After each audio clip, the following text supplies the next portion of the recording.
Hello, thank you for joining us today with this interview with Kevin Hutton, my husband. I'm Brenda Hutton, and I'll be asking him some questions today. I thought it was a good idea to have this so you will learn a little more about Kevin and what he does. And I'm going to be asking him some questions today. And I see that he has a puppet with him, and his name is Possible. Hello, Possible. Yeah, how you doing? I'm doing good. How are you? Oh, I'm fine. Good. Well, let me ask you something, Kevin. When did you get started into ventriloquism? Well, I got started when I was about 14-year-old. My mother and father bought my first ventriloquist figure. It was a Danny O'Day figure, and of course it's a Jimmy Nelson figures a lot of you are well aware of. And it came with a ventriloquist course, and I started learning it. And that's when I first got started into ventriloquism. Okay. So, actually then your mom and dad got you started then? Is that more or less what you're saying? Yeah, they got me started. The reason I got started, I think, was because that I'm also a singer too, and I started singing at a young age, and then I started doing artwork, and I think Mom and Dad finally just felt that with the level of talent and abilities that it appeared that I have, that it would be a good opportunity for me.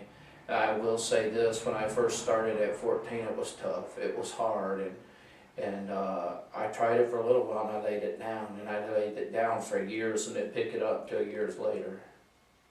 Oh, okay. All right.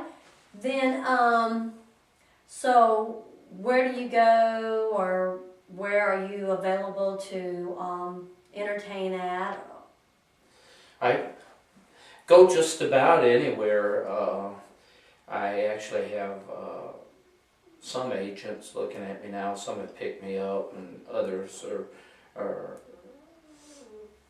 probably going to be picking me up, showing interest in me. And so I have some that are working right now with me to get me into some corporate events, and I just do a wide variety of things. I go a lot of places. So, okay, so if you were about 14 years old when you first got your first dummy, and you did it for evidently a short length of time at that point. Yes. Okay, and then picked it up in later years. Yes, it was quite a few years later. Of course, Jimmy Nelson was my first influence. I thought he did it too. Yeah. But he was my first influence, and of course, in recent years, Mark Wade and Ken Groves have been a very big help to me. I've learned a lot of things from those two guys, and they're some of the best ventriloquists out there. So there's different ones that have influenced you with. Oh yes. Jimmy Nelson, Mark Wade, Ken Groves, and of course Paul Winchell was an influence to me. I've actually learned some things that I've picked up from Paul Winchell. Okay. Yeah, so that Mark Wade, he is the, coordinator or something to do with the ventriloquist convention, is that correct? Or? Yes, that's correct. Yeah, Mark Wade is a really cool guy. Yeah, he is. He puts a lot of work into putting the ventriloquist convention together that they hold every July, and a lot of events from all over the world come there, and we try to help each other out. So I know last year was the first time that we attended the ventriloquist convention, and there were so many people there, and it's amazing how you find out that there's a lot of people that like this. I mean, in one sense, there's not a whole lot of ventriloquists considering this is a big world, but yet when you have a ventriloquist convention, a lot of people really turn out for it. And it's kind of interesting seeing a lot of dummies and puppets and people that are really involved in this.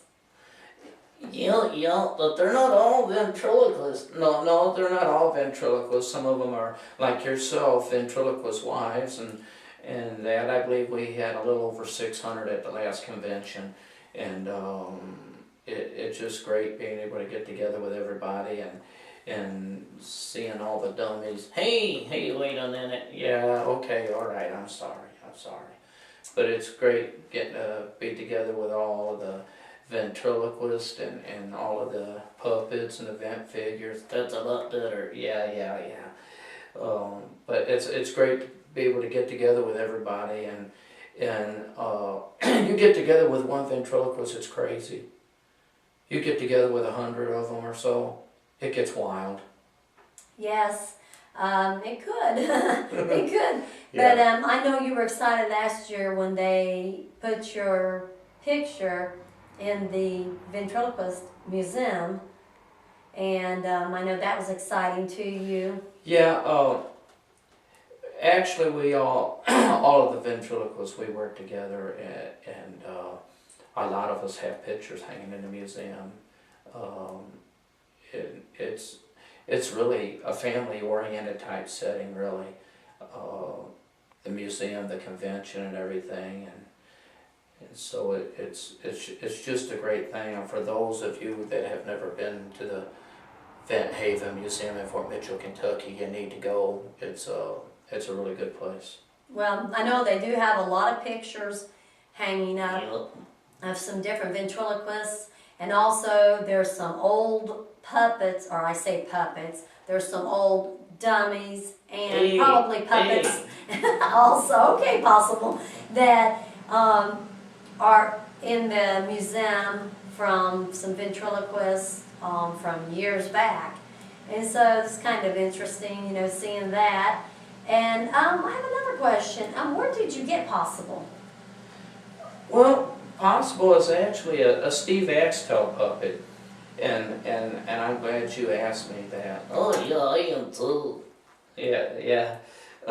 You spent a lot of time with Steve yourself, didn't you? Yeah, I did. Yeah, Steve Axtell, in my opinion, is probably the #1 puppet maker that I know of today.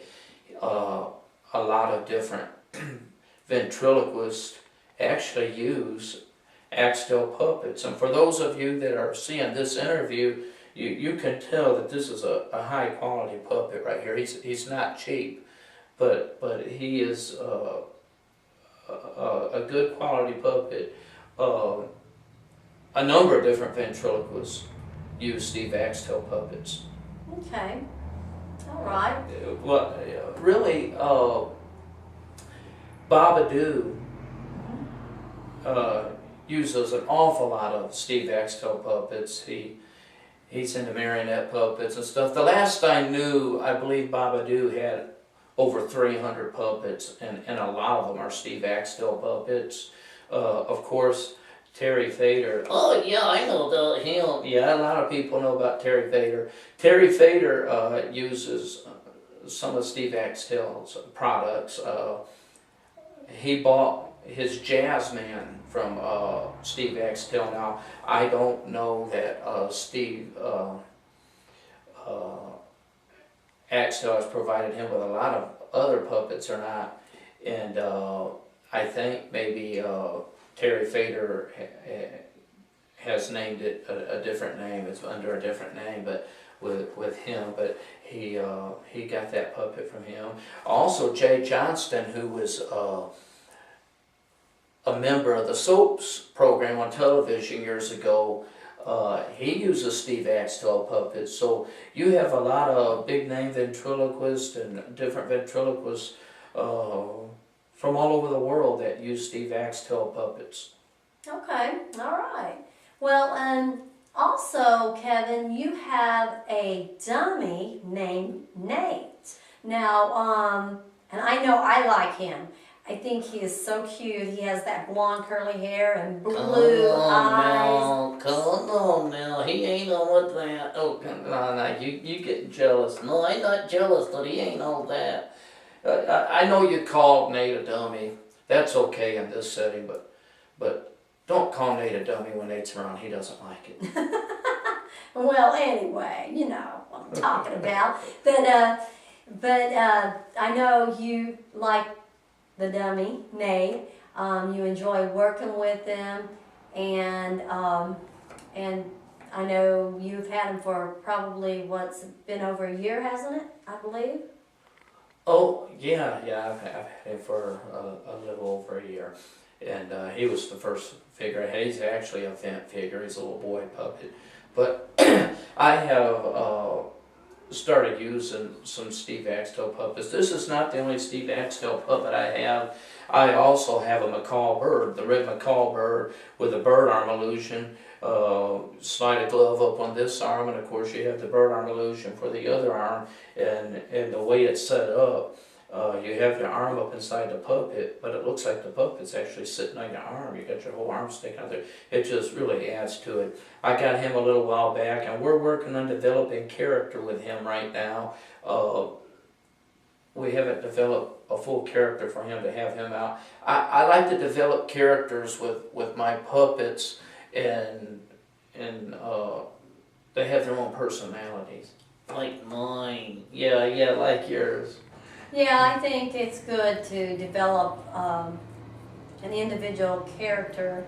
Yeah, and stick to it. Right, that's Yes, right, because yes. if you change it, it's not going to be the same. It's Well, not going to be right. People get used to them being a certain way, and when you change it, it just throws everything off. Nate's a cute little boy figure. He's got a cute personality, but he likes to make fun of me. He thinks I'm ugly and fat, and he makes fun of my shirt and all that kind of stuff. And I know you notice I kind of dress a little different. I believe there ought to be contrast between the way your puppet dresses and the way you dress. And I choose to dress, I don't want to call it goofy looking, but dress more funny looking than he does, because then it gives him something to make fun of. And people get a kick out of that. Okay, all right. Yeah, well, it has been good talking with you today, and maybe you come back to see us sometime, possible. Yeah. I'd be glad to. It's just good to be with you right now. Okay, well, I think we're going to close this out, and maybe we'll see you real soon. And thank you, Kevin, for being with us today. Bye-bye. Thank you. Oh, bye.